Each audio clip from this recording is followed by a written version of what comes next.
So this is it. It's got cooked noodles, butter, cheese, some salt and some pepper, and you're just gonna kind of layer it like lasagna. If you can see in there, you see that bottom layer's cheese, the middle layer's cheese, and cheese on top. So this is if you don't have any like shredded cheese around the house, you can just use these sliced cheeses.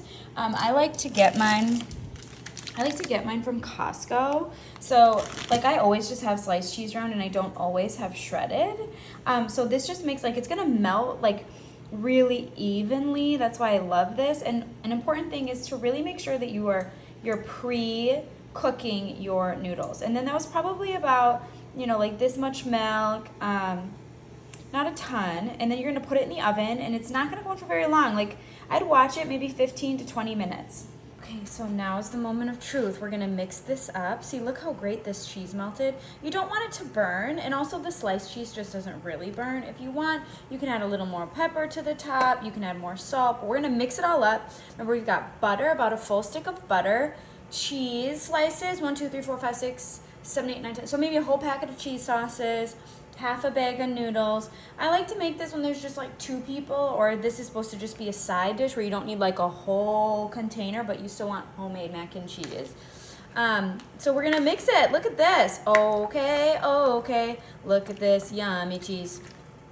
We'll mix it. And here's the thing. You can put cornflakes on top if you want like a crispier top. Look at how great this cheese is melting.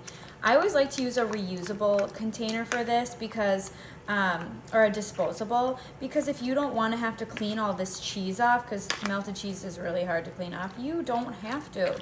Look at this cheesy goodness now. You can use less butter if you want. I used about a tablespoon of milk. Look at the, I'm sorry, do you not love when cheese does this? Like, this is a sign of good mac.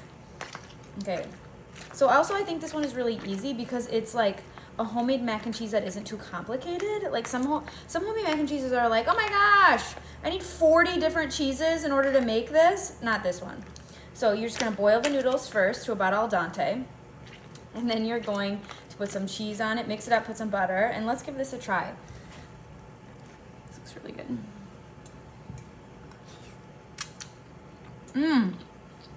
I also add, wow, this is really good, Dijon mustard. I think is like the trick of all mac and cheese. Yeah, it is incredible.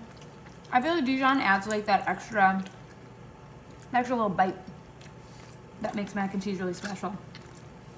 Wow, this is great. So this is my dinner. What are you having? Good. I like these little noodles. They're really good. Yummy.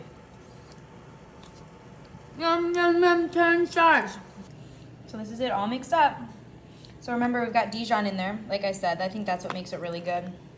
It's just like the cheesiest mac and cheese. A great alternative to a box mac and cheese because I believe it's healthier for you. The cheeses don't have as much dyes in them. So yeah, this is really yummy.